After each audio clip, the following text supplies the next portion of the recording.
Pretty privilege exists everywhere, and it has been drilled in everyone's head ever since childhood. Often protagonists of our favorite TV shows, cartoons, anime or manga are good-looking. But what is pretty privilege? According to Vice, pretty privilege is the idea that people who are conventionally attractive based on current social beauty standards have more advantages and opportunities compared to those deemed less attractive. It is also when people associate beauty with talent, intelligence, social success, health, and basically all other good things anybody could ever want. It's a fact that pretty privilege is not only present in the society as a whole, but even animals affected by it. Why do flowers exist? It's to attract insects. That's an evolutionary example. Another example of how aesthetic beauty blinding our morality is through an example of wildlife preservation. According to a research published in 2009 by German and American scientists, found that both women and men seem to have an internal trigger that not only zooms in on cuteness, but also prompts us to want to look after the creature in question, which suggests this is an evolutionary adaptation. Sadly, that means ugly animals are less likely to be researched, never mind protected. This taxonomic bias constrains the capacity to identify conservation risk and to implement effective responses. Many say that beauty is in the eye of the beholder, that it is subjective. But years of history and research suggest otherwise.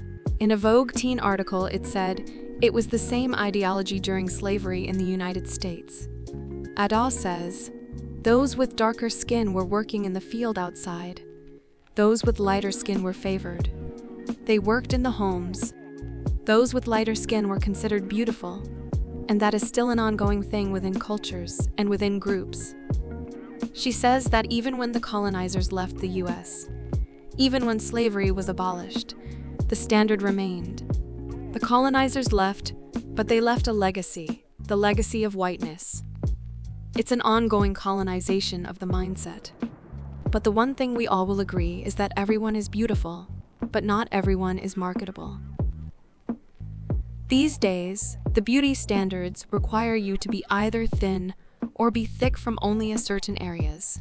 You can be dark, but not too dark, or be pale, but not be too pale.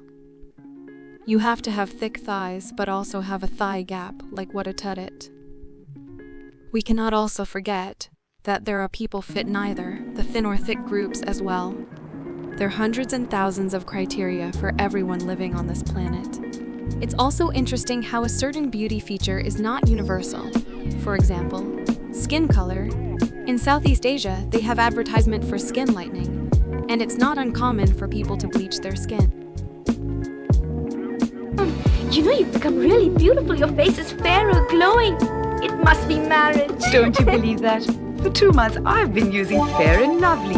It lightens the color of the skin in a natural and gentle way. Really? And also protects the skin from the sun. Listen to your elder sister and try it. Perfect. So I'll make a beautiful bride like you.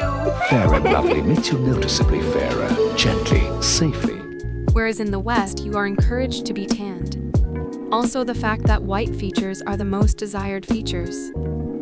The faces in the pages of fashion magazines, which, up until recently, were almost exclusively white. Even though the industry is starting to become more inclusive, it still only includes certain type of skin colors to show their makeup shade diversity, or certain type of cloth sizes for their shelf collection. We all know that this corrupt industry will do whatever is profitable to them. They have no problem exploiting and building their brands upon insecurities, and this will probably never change. In 2006, in a Harvard University study, they found that physically attractive workers are more confident, and higher confidence increases wages.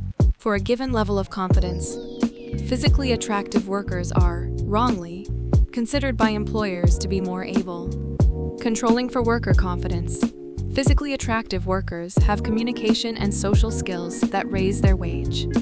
There are even studies that point to pretty people as more likely recruits during a recession.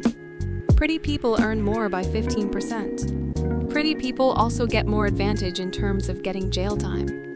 We have also reached a point where criminals and serial killers are getting fan bases because they look good. Another piece of the puzzle of pretty privilege is what psychologists call the halo effect. The halo effect means that if there's one good trait in a person, you then associate a bunch of other good traits with that first good trait, said Ho. And usually the first good trait we're talking about is physical beauty. This explains why people tend to assume that conventionally beautiful people are also smart, funny, or talented. Generally speaking, people are nicer to you if you look good. People pay more attention to you and listen to you more. When a pretty person experiences something unfortunate, they very rarely get sympathy because they're stuck up, entitled, or worse, they somehow deserved it. Says Dope Jane Doe, 2017. Research finds that when judging their own sex, people are more likely to think beautiful people's success is down to their beauty, not their talent. Forsterling et al., 2007. The example I would present here is Britney Spears. A lot of people are aware of Britney Spears and her legacy. However, she herself had to deal with a lot of bullying from the adults around her, while she herself was a teenager. Take a look. There's one subject we didn't discuss. What was that? Everyone's talking about it. Right. Well, your breasts. Every single person. You seem to get furious when a talk And show she was host so comes up with this professional. subject. And she responded to such inappropriate questions with such grace that it's hard to believe who the adults were in many situations. This Atlantic article by Sophie Gilbert perfectly sums up the cruelty. In the aughts, enabled by the internet and by stigmas surrounding mental health, people reveled in the spectacle of women, particularly beautiful, famous ones, breaking down in public. Women who invoked sexuality as part of their image had to be reduced. Think about the response to Britney's public meltdown in 2007, Rihanna's experience of partner violence via Chris Brown in 2009, and Kim Kardashian's robbery in Paris in 2017. I would also add that this is not only due to being pretty, but also due to racism, misogyny, and the general hate towards young women in this awful industry by the public. I am a very very average-looking girl. I have not really experienced pretty privilege, I think. And personally, I have sort of accepted it. It still sucks that I potentially could have benefited from my looks if I were just born pretty. However, I am very much interested in the people who were quote-unquote ugly in the past, but grown into their feature or vice versa. How do we deal with this? Personally, I don't use TikTok or Twitter because I remember once that I went on it and saw how a certain type of nose is deemed more attractive than the other. Since I didn't have that type of nose, that's all I saw myself in the mirror, my ugly nose. TikTok gave me an insecurity, which I didn't even know was possible. I saw how fragile I am, and realized how if I spend more time on it, I will probably have more insecurities from them. Noses are for breathing and smelling, nothing else. There is nothing wrong with your or my nose. That's why I don't really use those apps.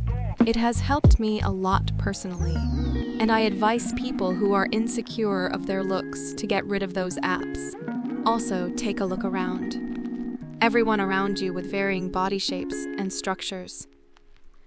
I know that saying, hey, just be confident, or be yourself, or you are beautiful just the way you are, to an insecure or self-conscious person does absolutely nothing, but maybe knowing the fact that majority of people are the same, just average, hopefully lightens your mood. I am sorry I am not good with these sort of sentiments. Anyways, that's it for today. Hopefully you liked my first video. I am sorry there were a few times I didn't include the name of the sources, and I will be more careful about it next time. Till then, have a good day and stay blessed.